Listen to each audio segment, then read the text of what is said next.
Hello OTTians. Today's movie is Shukshma Darshini, directed by MC. 2024లో release అయిన ఈ Malayalam thriller movie starring Basil Joseph and Nazriya ఇప్పుడు Telugu dubbing లో Disney plus Hotstar లో stream అవుతుంది. ముందుగా ప్లాట్ ఏంటంటే జాబ్ ట్రయల్స్ చేసుకుంటూ ఇంట్లో ఉండే ప్రియా ఏకేఏ నజ్రియా అండ్ పక్కింట్లో చాలా సంవత్సరాల తర్వాత Manuel AKA Basil Joseph and తన మదర్ తిరిగి వస్తారు. ప్రియాకి మాన్యుయల్ ఏదో సస్పీషియస్ గా చేస్తున్నాడు అని అనుమానం వస్తుంది. ఆ తర్వాత ప్రియా ఏం చేసింది అనేది మీరు మూవీలో చూడొచ్చు. సో ఇంక ఓవరాల్ గా మూవీ ఎలా ఉంది అంటే మలయాళం రైటర్స్ అండ్ డైరెక్టర్స్ ని రాజమౌళి గారు చెప్పినట్టు నిజంగా ఎంత ఎప్రిషియేట్ చేసినా తక్కువే.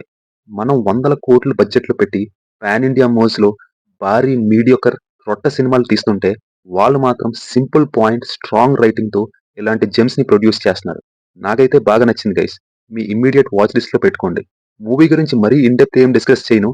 ఎందుకంటే ఎక్కువ ఏం చెప్పినా ఆ వ్యూవింగ్ ఎక్స్పీరియన్స్ ని డైల్యూట్ చేసినట్టు అవుతుంది. బట్ కొంచెం బ్రీఫ్ గా ఎలాబరేట్ చేయమంటే మన చుట్టుపక్కల అండ్ పక్కింట్లో ఏం జరుగుతుందో అర్జెంట్ గా తెలిసేసుకోవాలి అనే క్యూరియాసిటీ ఉండే ఒక టిపికల్ క్యారెక్టర్ లో నజరియా తనకి అదర్వైజ్ సంబంధం లేని విషయాన్ని ఎలా మీద వేసుకుని ఎలాంటి ప్రాబ్లమ్స్ ని ఫేస్ చేసింది మధ్యలో మనకు అనిపిస్తుంది నీకెందుకమ్మా అని. ఎస్పెషలీ ఇంటి గోడ దూకు వెళ్ళిన సీక్వెన్స్ లో చివరికి తను అనుకున్నది నిజమైందా లేదంటే వేరే ఇంకేమైనా అయిందా అనేది మీరు మూవీలో చూడొచ్చు. ఇలాంటి క్యారెక్టరైజేషన్స్ ఉన్న వ్యక్తులు మన డైలీ లైఫ్ లో మనకు తెలిసిన వాళ్ళు ఒకరో ఇద్దరు ఉంటారు కంపల్సరీ. లేదంటే అంతెందుకు మన ఇంట్లోనే ఒకళ్ళు ఉండొచ్చు. ఈ సింపుల్ పాయింట్ ని చాలా ఎంగేజింగ్ గా నరేట్ చేశారు. ఆ ప్రాసెస్ లో మనకు కూడా అసలు అక్కడ ఏం జరుగుతుందిరా బాబు అనేలా ఇనీషియల్ గా కొంచెం పేషెన్స్ ని టెస్ట్ చేసిన ప్యారలల్ గా మూవీ వెళ్లే కొద్దీ క్యూరియాసిటీ బిల్డ్ చేయడంలో టీమ్ 100% సక్సీడ్ అయ్యారని చెప్పాలి.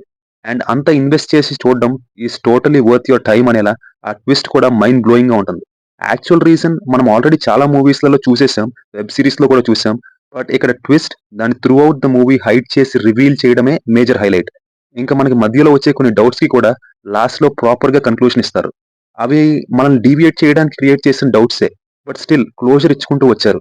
ఇన్క్లూడింగ్ స్టార్టింగ్ లో కార్ డాష్ సీన్ కి కూడా. అఫ్ కోర్స్ అన్ని క్లోజర్స్ మనకి నెసెసరీగా అనిపించకపోవచ్చు. ఎందుకంటే కొన్ని కావాలని సెట్ చేసిన ప్లాట్ డీవియేషన్స్ ఉంటాయి. కానీ అవి చూపించడం వల్ల మూవీకి ఒక కంప్లీట్నెస్ వస్తుంది. ఒకే ఒక కంప్లైంట్ ఏంటంటే 2 hours 20 minutes రన్ టైం కొంచెం ఎక్కువ అనిపించింది. బట్ ముందే చెప్పినట్టు మూవీ ఫినిష్ అయిన తర్వాత యాజ్ ఏ హోల్ ఆ ఫీలింగే ఉండదు. కంప్లీట్ సోల్డ్ అవుట్ అవుతాం.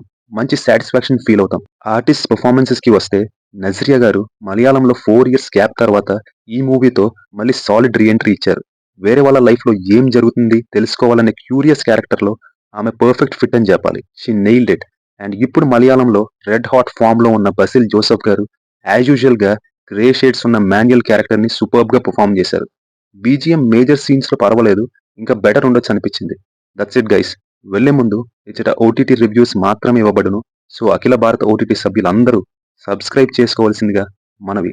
సైనింగ్ ఆఫ్ యోర్ లేట్ బ్యాక్ ఓటీటీఎన్.